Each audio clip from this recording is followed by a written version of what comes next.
지금 오늘 반도체주가 또 얼마나 무섭게 올라가게 될지가 여러분들 뭐 기대도 되시고, 나는 반도체주 미리 팔았었는데, 혹은 이제 좀 저점에 매수하려고 했는데 뭐부터 사지, 뭘 사야 되지, 이런 고민들 하실 텐데, 그래서 뭐 AI 자율주행 다 좋다고 하고, 반도체 뭐 최근에 터보컨트 얘기 나왔어도 결국에는 수요 폭발할 것 같긴 한데 뭘 사지 하는 고민하시는 분들은 이럴 때는 ETF 사 모으시는 것도 괜찮을 것 같습니다. 코덱스 반도체 ETF 이런 상품들 다 이제 즐겨찾기 해두셨다가 이런 거 모아가시는 그런 전략도 하나 아이디어로 삼아 보시면 좋을 것 같고요. 오늘 사실 저희 월모부에서는 처음 모시는데요. 여러분들이 워낙에 좋아하시는 그분을 모시고 지금 같은 시장 상황에서 어떻게 전략을 짜면 좋은지 들어보도록 하겠습니다. 우리의 야전사령관 AFW 파트너스 이선엽 대표 함께합니다. 대표님 어서 오세요. 예, 안녕하십니까? 네. 예. 새벽 출연은 처음이시죠? 예. 네. 뭐 원래 출근을 하는 시간이긴 한데요. 그래도 뭐 방송은 처음인 것 같습니다. 맞아요. 쉽지 않은 시간에 이렇게 나와주셔서 너무 감사합니다. 주식 방송인 줄 알았더니 먹방인지 몰랐어요. 조금 이따 조금 네. 같이 드시고 가시죠. 예. 아니 밤 사이에 어젯밤에 이제 전해진 소식이잖아요. 한 8시경에 예. 이제 트위터도 SNS도 올라왔고 이거 뭐 종전이 되기는 하는 그런 수순인 것 같은데 호르무즈 해협의 봉쇄를 풀지 않는다라고 하는 거는 이거는 거의 뭐 절반 수준에 미치지 못하는 종전이 아닌가 싶은데. 그러니까 지금 이제 이번 전쟁이 되게 특이한 전쟁이잖아요. 네네. 왜냐하면 이제 결국 우리가 이 전쟁을 통해서 제일 두려웠던 건 유가가 오르는 거였었고, 그쵸. 유가가 오르는 게 호르무즈 해협에 대한 봉쇄 여부였는데 지금 돌아가는 판세를 보면 전쟁은 끝날 수도 있을 것 같은데 네. 호르무즈 해협 봉쇄를 해제하는 여부는 또 따로 놀고 있으니 그쵸. 되게 좀 답답한 노릇이다라고 볼 수가 있을 것 같은데 결국 이제 트럼프가 굉장히 무책임한 거죠. 뭐 지금도 놓고 보면 전쟁 비용도 너희들이 알아서 내라 뭐 그러니까. 얘기를 하고 있고 뭐 호르무즈 해협도 뭐 거기서 우리가 선박을 운영하는 뭐 한국이라든가 유럽이라든가 이런 국가들이 네. 알아서 해제를 하든지 말든지라고 해서 본인은 빠지는 모습인 거라고 보시는데요. 분명한 건 종전이 되면 호르무즈 해협에 대한 봉쇄도 사실은 수순이라고 봐야 되죠. 왜냐하면 이란 입장에서도 미국이나 이스라엘이 빠진 상황에서 무조건 그걸 봉쇄를 하면 사실은 본인한테도 좋을 게 별로 없잖아요. 그죠? 왜냐하면 지금 그 봉쇄를 하는 가장 큰 이유가 미국의 어떤 전쟁을 끝나기 위한 어떤 여러 가지 방책들인 건데 미국하고 이스라엘이 빠진 그 자리에서 다른 국가들 향해서 지속적으로 봉쇄를 한다는 것 자체가 이란 입장에서 쉽지는 않은 것 같아요. 그래서 오늘 새벽에 뉴스를 보시면 이란 대통령의 한 말이 되게 저는 중요하다고 생각을 하는데 이란은 현재 미국한테 또는 이스라엘한테 원하는 게 분명합니다. 두 가지가. 하나는 일단 경제가 어렵잖아요. 그러니까 어려운 경제를 타개할 만한 경제 제재를 해제해 줄 것을 원하는 겁니다. 두 번째는 뭐냐면 진짜 종전을 원하는 거죠. 휴전이 아니고. 왜냐하면 지금 이란 입장에서는 이번뿐만이 아니라 지금 몇 차례 공격을 받고 있죠. 작년에도 작년에도 있었고 이번에도 있었고 네. 그리고 그 중심에는 미국보다는 이스라엘이 먼저 선동했다라는 공통점이 있습니다. 이번에도 원래 이제 트럼프 대통령이 베네수엘라 이번에 마두로를 잡아오면서 되게 업돼 있었잖아요. 그죠? 와, 내가 이런 대단한 걸 해냈어. 실제로 그것도 사실이고 이런 상황 속에서 하메네이만 제거를 하면 이란 국민들이 봉기를 해서 정권이 뒤집어질 거니까 정말 전쟁 금방 끝날 수 있고 우리가 큰 자원을 동원하지 않아도 이길 수 있습니다라고 한 일주일 정도 설득을 했다라고 신문기사에서도 나오고 있잖아요. 네. 그래서 이스라엘이 선동을 했단 말이에요. 그러니까 이란이 원하는 건 이스라엘 좀 막아달라예요. 그러니까 미국 자체적으로 뭔가 들어올 것 같진 않은데 이스라엘이 자꾸 저러는 거 보니까 이스라엘하고 미국하고 공이 이번을 끝으로 해서 이란을 더 이상 침공하는 건 그만뒀으면 좋겠다라는 의지를 담은 거거든요. 그런 것들만 있다라고 보면 호르무즈 해협을 봉쇄할 것들에 대해서 해지를 하겠다는 의지를 담는 거니까 이번에 이제 트럼프가 종전을 하면서 뭐 사실 이런 여부를 할 것인지 여부는 조금 더 봐야 될 것 같은데 어쨌든 간에 종전이 있어야 호르무즈 해협 봉쇄도 있는 거니까 두 개가 분리되는 건 우리한테는 좋은 건 아니지만 어쨌든 간에 절반의 성공이라는 점에서 놓고 보면 뭐 너무 그렇게 우리가 생각할 때 비관적으로만 볼 건 아니다. 이렇게 말씀드리고 싶어요. 사실 우리는 그 호르무즈 해협이 봉쇄가 풀려야 유가가 네. 좀 안정화가 네. 되고 우리는 이제 사실 그 수입국이기 때문에 그게 제일 중요한데 그게 풀리지 않은 상황에서의 종전이라니 하면서 되게 황당한 생각이 근데 들었어요. 이거는 트럼프도 마찬가지예요. 이번 전쟁에서 트럼프가 계산에 넣지 않았던 게 일단 전쟁이 생각보다 좀 쉽게 끝날 거라고 본인도 생각을 했었죠. 근데 실제로는 그렇게 되진 않았을 네네. 거고 그런데 지금 트럼프 입장에서도 여기서 유가가 오르면 미국의 WTI도 같이 오르거든요. 그쵸. 그래서 미국 시민들이 받는 고통도 우리와 별반 다르지 않습니다. 지금 우리 서민분들도 너무 힘드시지만 미국 같은 경우 물가는 정말 살인적입니다. 이런 상황 속에서 미국인들은 쇼핑만 나간다고 하더라도 사실상 차를 끌고 나가야 되는 그런 어떤 생활 문화권이라고 생각을 하면 국제유가 상승이 11월 3일에 했을 선거에 되게 중요한 거예요. 그러니까 트럼프는 이번 전쟁을 일으킨 가장 큰 원인도 11월 3일에 했을 선거에서 이기기 위한 게 무조건 일본이었었어요. 네. 그런데 이걸 끝으로 해가지고 전쟁에서 끝나 나왔는데 이로 인해서 호르무즈 해협 봉쇄가 여전히 풀리지 않고 국제유가가 지속적으로 오르는 방향으로 간다라면 트럼프가 종전을 하는 미국 이 전쟁에서 나오는 아무런 이유가 없어져 버립니다. 그래서 어떤 식으로든 제가 볼 때는 호르무즈 해협을 풀려는 여러 가지 노력들을 할 수밖에 없을 거라고 생각을 하고 있고 그런 측면에서 저는 11월 3일 선거를 앞두고 나서 아주 많은 시간이 있는 건 아닙니다. 지금 시간은 트럼프한테 더 불리하기 때문에 뭐 우리도 어렵지만 미국 그 선거와 관련해서는 트럼프는 더 어렵다라고 놓고 보면 저희들이 볼 때는 어쨌든 간에 이런 수순에서 일단은 종전을 먼저 한다고 하더라도 전쟁에서 빠져난다고 하더라도 그 이에 호르무즈 해협을 풀려는 여러 가지 시도들은 그러니까 미국이 주축이 될 수도 있고 아닐 수도 있겠지만 저는 하지 않을까라는 생각을 하고 있습니다. 안 하면 본인이 먼저 제가 볼 땐 정치적으로 큰 부담을 안게 되고 지금도 제가 보기에는 중간 선거에서 공화당이 승리 가능성이 매우 낮아지고 있는데 여기서 만약에 지지율이 더 떨어지게 되면 그 이상의 정치적 타격도 지금 시장에서 예상을 하고 있잖아요.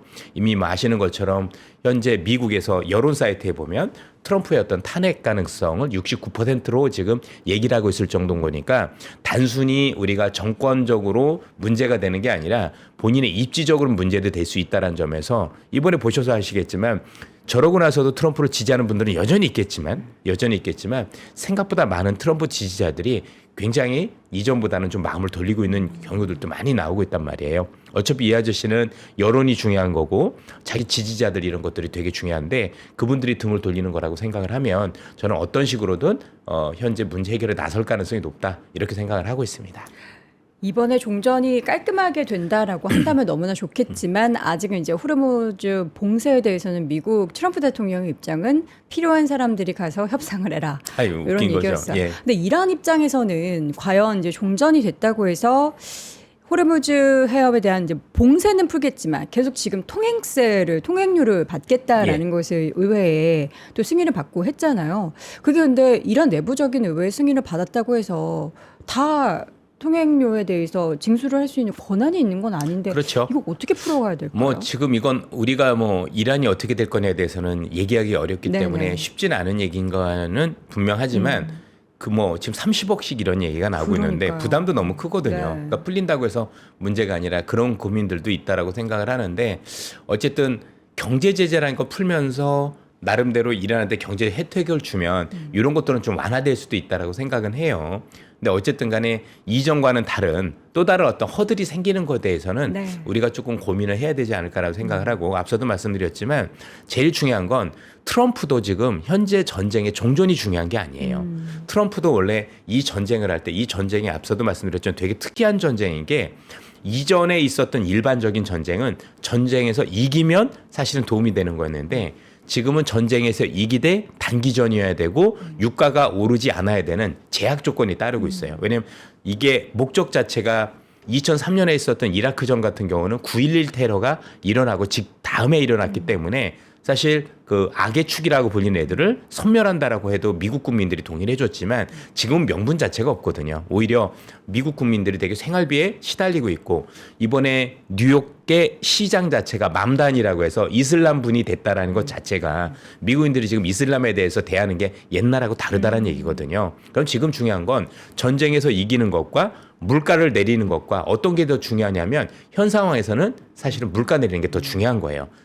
지금 미국 사람들 전쟁 뭐 이란 왜 일으켰는지도 모르겠지만 이긴다고 해서 별로 그렇게 큰 관심 있는 건 아니에요. 야 유가나 내려. 이게 훨씬 더 중요한 포인트거든요. 우리도 마찬가지라고 생각을 하고.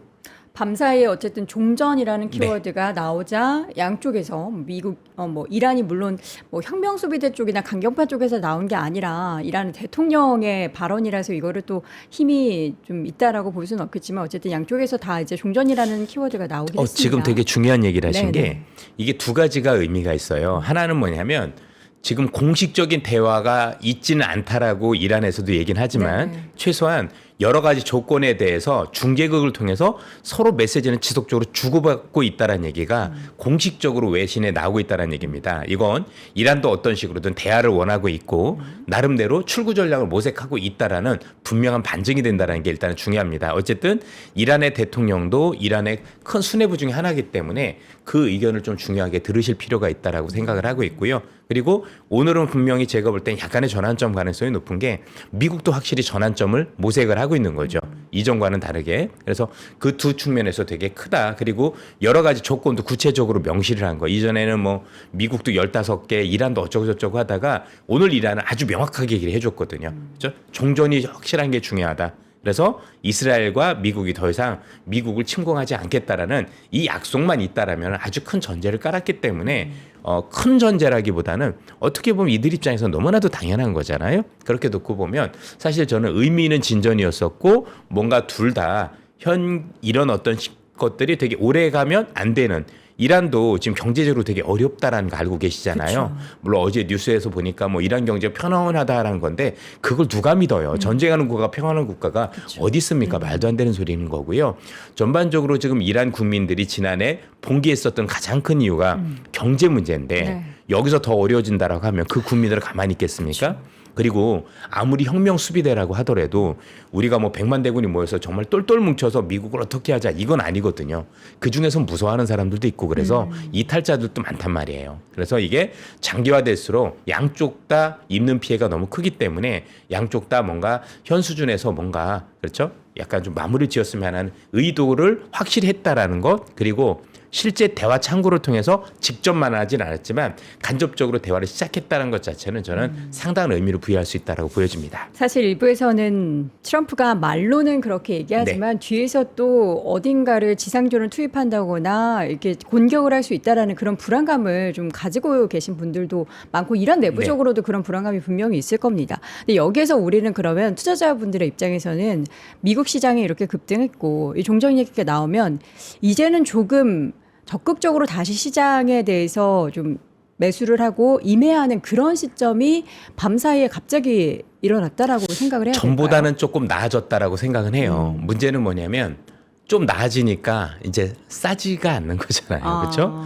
항상 불안할 때는 싸게 살 기회가 있는 거고 네. 이 불안감이 가시면 또 반등해서 내가 사기에 부담스러운 거고 그쵸. 이런 것들이 지속적으로 있는 것 같아요. 그래서 이런 전쟁이나 이런 큰 변동성은 사실상 제가 볼 땐 변동을 예상하는 게 사실은 의미가 없다라고 생각을 하고 그냥 좀 어느 정도 선에서 이 정도 밑에서 오면 나는 좀 기계적으로 조금씩 사볼까 라는 정도의 어떤 생각을 가지시는 게 좀 네. 맞지 않을까라는 생각을 하고 더 기계적으로. 중요한 건 현 시장에서 이 전쟁이 중요한 게 아니라 이 전쟁 이전에 있었던 우리의 큰 흐름이 있었잖아요. 큰 흐름 AI. 그러니까 지금 벌어지는 이 전쟁이라는 것 자체가 뭔가 AI라는 큰 흐름에 이런 어떤 물꼬를 바꿀 거냐. 그런다라면 제가 볼 때는 저가 매수가 중요한 게 아니라 반등 때마다 비중을 계속 줄여서 사실은 주식시장을 탈출할 생각을 해야 되는 네. 거고 그게 아니라 비록 이렇게 되게 어려운 국면이 있고 뭐 당장도 아닐 거고 조금 더 이게 이어질 수도 있겠지만 결국 그 큰 흐름에 별 문제가 없을 거다. 그리고 결국은 큰 흐름이 유지될 거라고 생각을 한다면 어떤 식으로든 이런 변동성을 이용해서 비중을 늘려나가는 게 아니면 최소한 들고 있는 분들이라면 사실은 유지하는 게 맞다라고 봐야 되는 거겠죠. 근데 대부분 여기서 뭔가 적극적으로 행동하려고 하다 보면 스텝이 100% 꼬이게 됩니다. 그렇죠. 저 같아도 어제 같은 경우 두렵지 않았겠습니까? 두렵죠. 두려우면 못 사게 되고 되려 있는 거 비중을 줄이게 됩니다. 그러면 어제 비중 줄인 분들이 오늘 오른다고 또 따라 살 수 있나요? 못 사죠. 그러면 가만히 있으면 중간이라도 가는 건데 움직임으로 인해서 그렇죠? 계속 손실이 쌓이고 오히려 따라 샀다가 또 어려워지고 왜 내일 돼서 또 트럼프가 어떤 말 할지 누가 알겠어요. 지금 말씀 주신 것처럼 뭐 진짜 예상치 못하게 지상전 할 수도 있는 거고 여러 가지 문제가 있을 수 있기 때문에 그런 것들은 큰 의미가 없는 것 같아요. 그래서 저는 큰 그림 보고 가는 게 좋다. 그리고 또 하나는 이런 시장은 여러 시청자분들뿐만 아니라 저희도 두려운 건 똑같아요. 아니 여의도에서 날구기는 사람들도 두려운 건 똑같아요. 그럼 제일 중요한 건 뭐냐면 이 두려움 속에서도 그래도 내가 뭔가 안정적으로 뭔가 안정적인 표현이란 좀 그렇고 나름대로 좀 중심을 잘 잡으려면 레버리지 그러니까 남의 돈을 빌려서 한다던가 네. 무리한 투자를 한다던가 이렇게 하게 되면 사실 심리적으로 더 위축이 될 수밖에 없다라는 거죠. 그래서 나름대로 심리적 안정을 찾기 위해서 그렇죠? 어떤 안정적인 포트폴리오라든가 현금 정도로만 가지고 움직이면 여러분들이 그래도 조금 이런 변동 속에서 제가 볼 때는 현명한 대처를 할 수 있는 그런 어떤 여러 가지 상황을 만들 수 있을 거다 이렇게 말씀드리고 싶습니다. 우리 지금 대표님 바로 앞에 딱 혼돈의 주식시장 진짜 투자 시그널이라는 헤드라인이 저는 눈에 들어왔습니다. 사실 이선호 대표님뿐만 아니라 박병찬 이사님, 장훈 작가님, 차영규 소장님과 함께 정말 어떻게 보면은 투자 관련한 사단을 다 꾸려가지고 저희가 여러분과 함께 이 혼돈의 시장을 어떻게든 이겨내려고 노력을 하고 있거든요. 우리 그럼 이선호 대표님이 지금 제일 강하게 느끼는 투자의 시그널에 있어서는 긍정 시그널, 이제는 조금 이제 부정 시그널이 줄어들고 긍정 시그널이 조금씩 올라오고 있는 상황인가요? 사실 그 어제도 조금 그런 상황이었었고 저는 아마 여러 방송을 통해서 보셨겠지만 이 전쟁이 장기화되기는 조금 쉽지 않다라고 판단을 하고 있었어요. 구조적으로. 네, 구조적으로. 일반적으로는 전쟁이 장기화되는 게 맞아요. 근데 여러분들이 알고 계셨던 대부분의 장기화된 미국 전쟁의 공통점은 의회 승인이 있는 경우예요. 그쵸. 근데 이번에는 트럼프가 의회의 승인을 받지 않았거든요. 아, 의회 승인을 받지 않으면 90일까지밖에 전쟁 수행을 못 해요.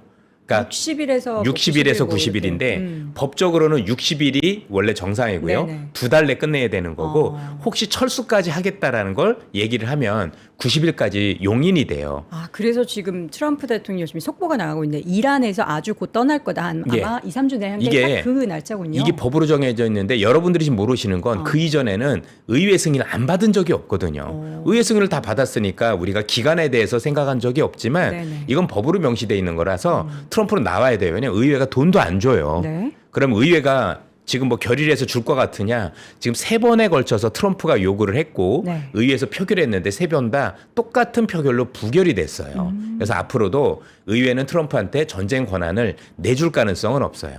미국은 의회가 전쟁을 선포할 수 있고 전쟁 권한은 의회가 가지고 있는 거라서 트럼프는 이거는 단기적인 권한만 가지고 있다고 보시면 되고요. 그리고 역사적으로 좀 특이한 게 무기가 없다라는 것도 되게 특이한 현상이에요. 무기가 없다? 예, 미사일 재고가 뭐 이미 언론을 통해서 많이 보도가 됐지만 미사일 재고가 한 달도 남아있지 않아요. 이란이란 지형 자체가 이스라엘에서도 꽤 몇천 킬로 떨어져 있고 뭐 미국은 말할 필요도 없는데 결국 효과적으로 공격을 하려면 지속적으로 미사일이라는 게 있어야 되는데 미사일 자체가 아예 보유가 거의 제로로 떨어져 가고 있다는 건 문제인데 그럼 정말 재고가 떨어지고 나서도 지속적으로 이란에 대한 공격을 지속할 수 있을 거냐 이건 또 다른 문제인 거잖아요. 그럼 만들면 되는 거 아니냐.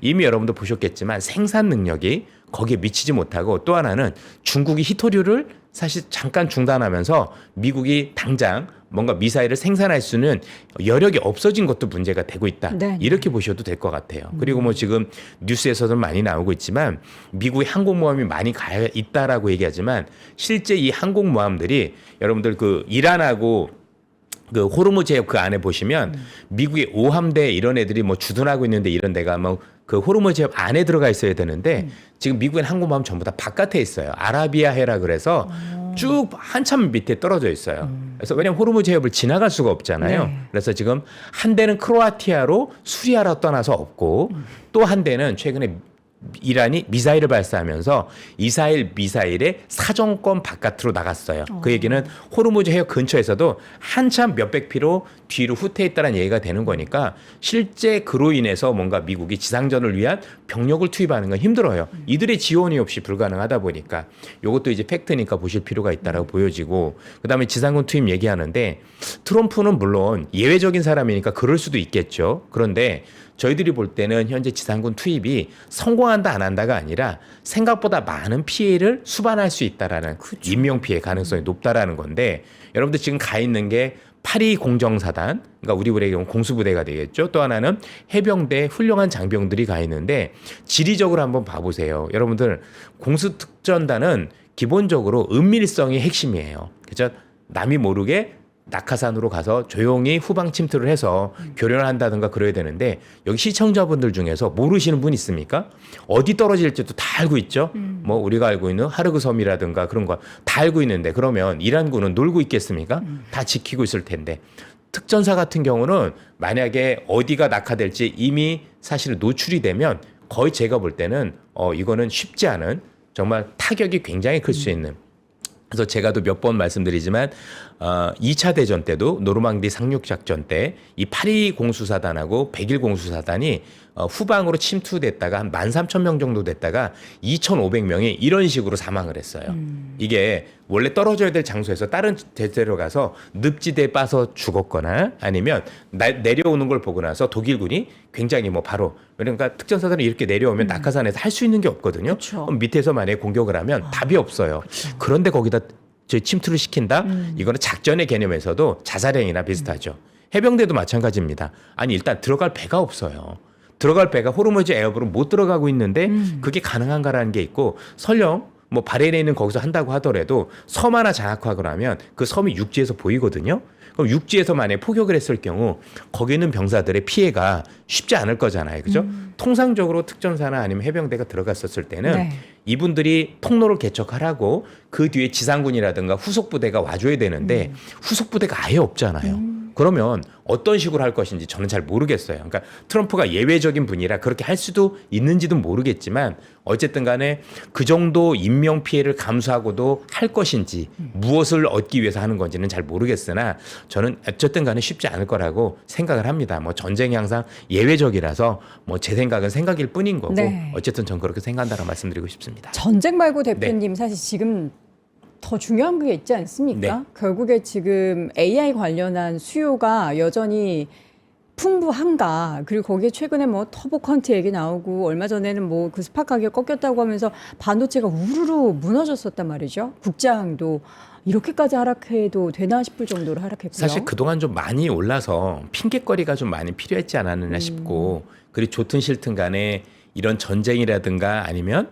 전쟁으로 인해서 물가가 오르고 금리가 오를 수도 있는 여건들이 많이 생기면 네. 당연히 여러분들 글로벌 펀드나 아니면 투자자들 입장에서는 위험 관리를 안 할 수는 없어요. 그래서 기존에 있던 포지션을 조금 줄인다던가 또는 위험 관리 차원에서 이런 게 규정들이 있거든요. 그럼 일정 부분 포트폴리오를 줄이게 되는데 그 과정 속에서 여러 가지 노이즈들이 나왔다라고 생각을 해요. 그런데 오늘 아침에 아마 마벨이라는 데서도 얘기를 했겠지만 지금 AI와 관련된 투자가 중단이 된 적도 없고 줄어든 적도 없어요. 여전히 우리가 기존에 있었던 추세는 유지가 되고 있다라는 게 되게 중요하지 않을까라고 생각을 하고 있고요. 물론 이제 터보컨트 이런 게 나오면 뭐 앞으로 뭐 6분의 1로 축소가 될 수도 있어. 수요가 이런 얘기를 많이 하는데 이 수요가 6분의 1로 축소될 정도의 어떤 상황에서 우리가 제일 간과하지 말아야 될 건 뭐냐면 지금이 만약에 AI와 관련된 모든 수요가 정점이다. 그러니까 수요가 여기가 딱 정해져 있다라고 해서 6분의 1이면 큰일이죠. 그런데 앞으로 수요는 6배보다 더 늘어날 수 있는 거잖아요. 그러니까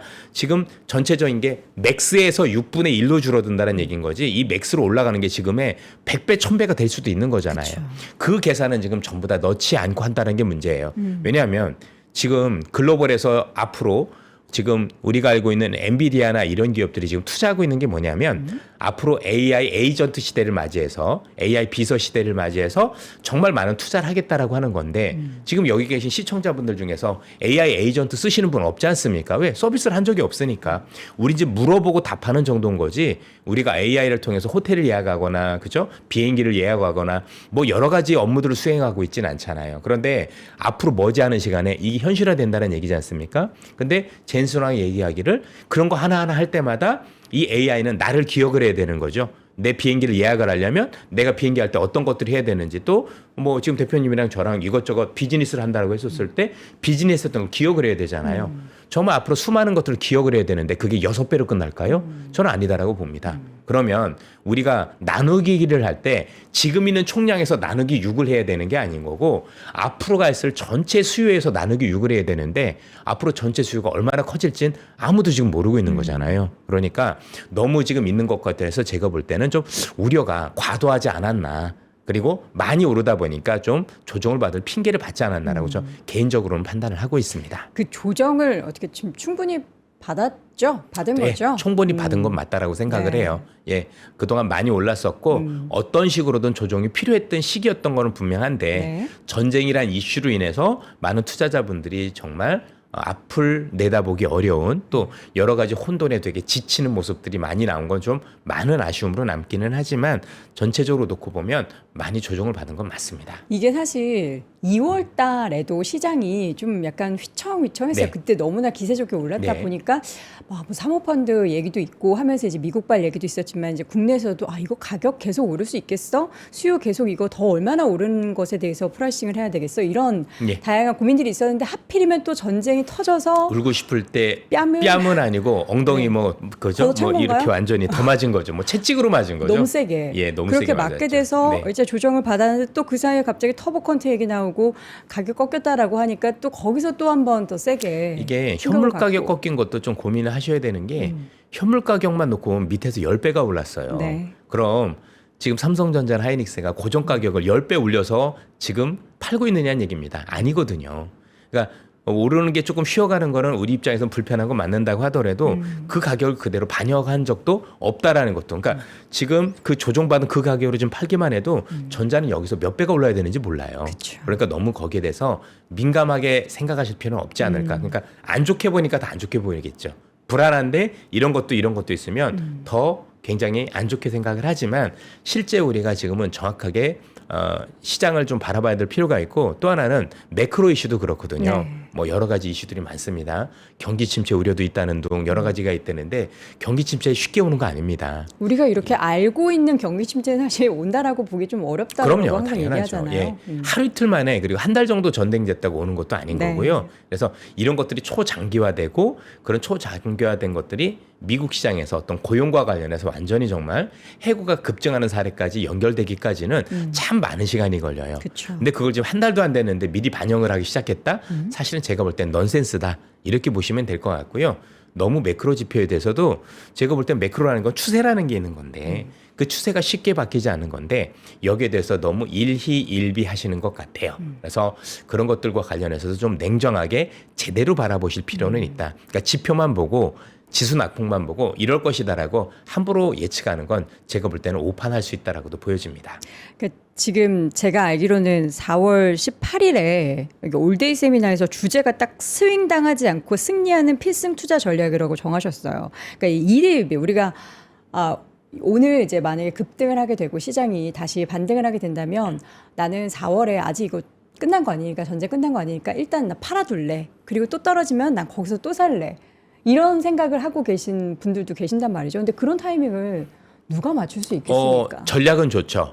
전략은 그게 맞겠죠. 네. 정확하게 보면 이번에도 위에서 잘 팔고 밑에서 사면 가장 베스트겠죠. 그게 됐으면 예. 했죠.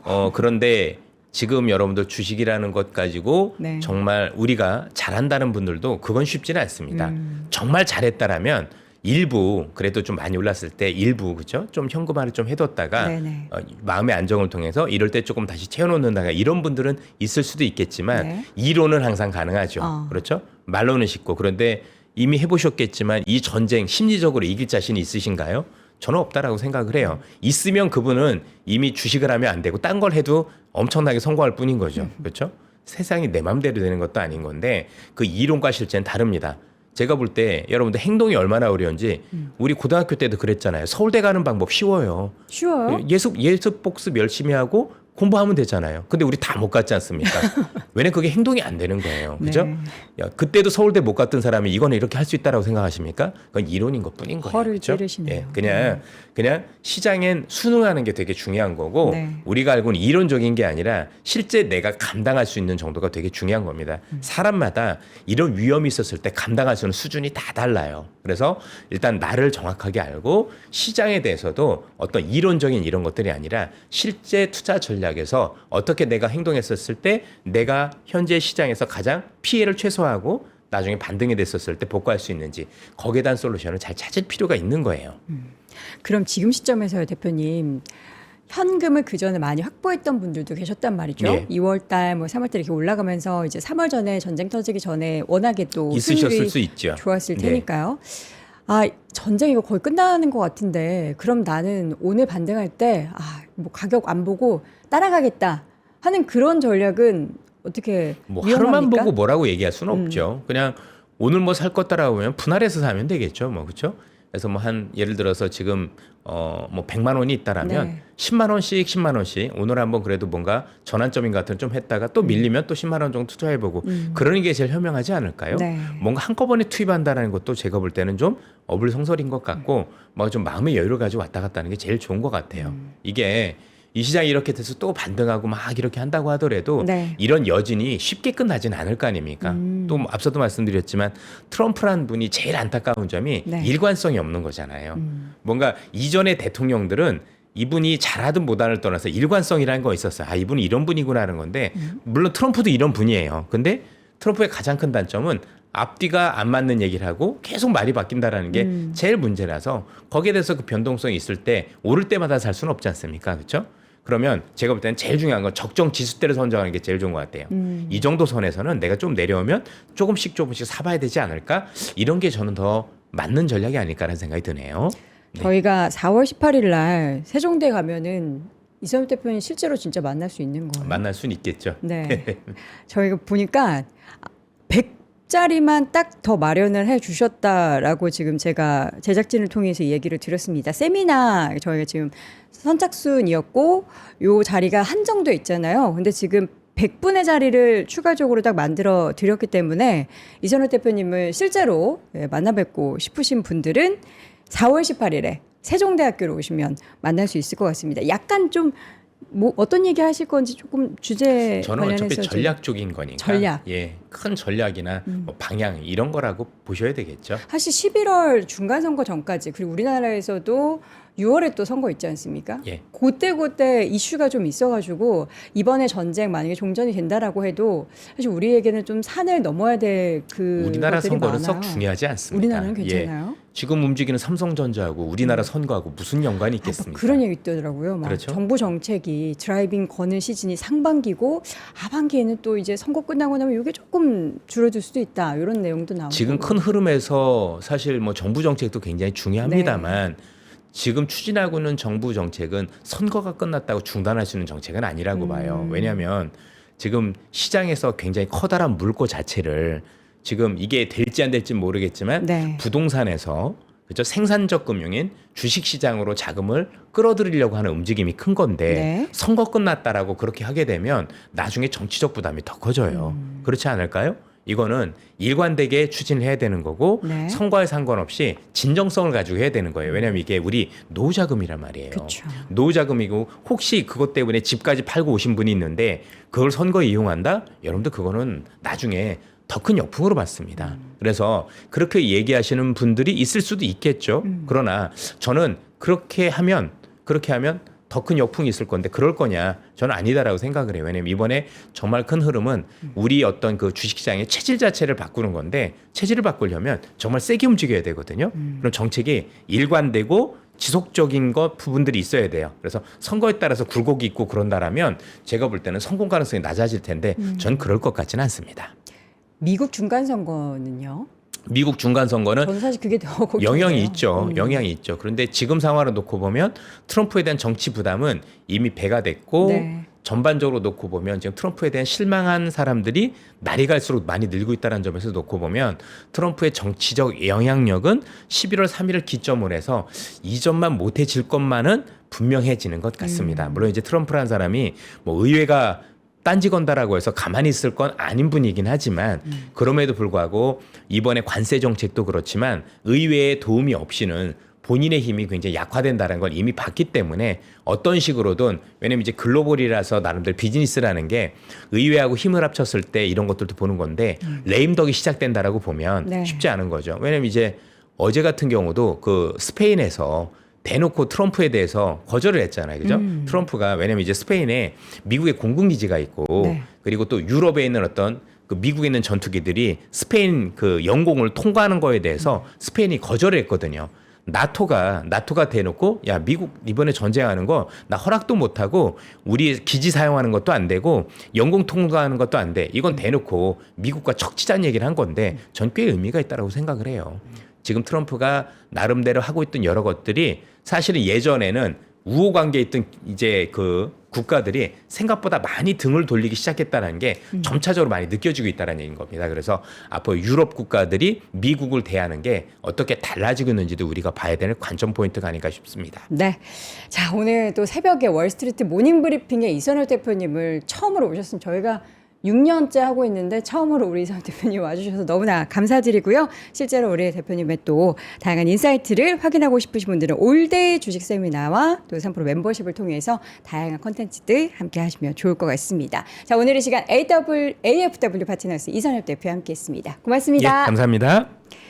자, 오늘도 월스트리트 모닝 브리핑 함께 했습니다. 아직 완전하게 전쟁이 끝난 거는 아니죠. 그래서 저희가 이제 중동 특집은 여전히 마련하고 있고요. 내일은 실제로 박현우 교수님 모시고 정말 이거 전쟁 끝났다라고 우리가 생각해도 되는지 여부 점검을 해볼 예정이니까요. 내일 이 시간도 함께 해주시기 바랍니다. 저는 내일 오전 6시에 다시 돌아오겠습니다. 여러분 오늘도 고맙습니다.